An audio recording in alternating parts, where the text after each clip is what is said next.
So ngayon guys, ituturo naman natin ang ritual gamit ang tubig.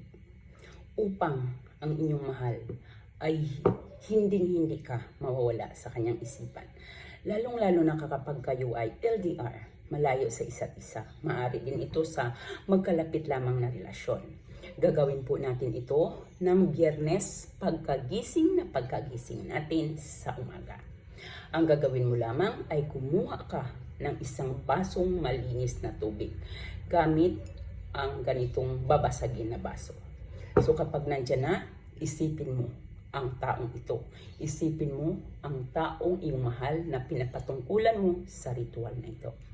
Pagkatapos mong maisip ang taong ito, ay mag-cross ka sa baso ng 3 beses. So isa, cross ulit, cross ulit. Pagkatapos niyan, ay ibulong mong saan ka man naroroon, anuman ang iyong ginagawa, ay hindi ako mawawala sa iyong isipan. Pagkatapos po, ay inumin ninyo ang tubig sa baso. Nasa sa atin po ito kung atin itong paniniwalaan o hindi. Walang nagpipilit sa inyo na gawin ito kung hindi kayo naniniwala sa ganito.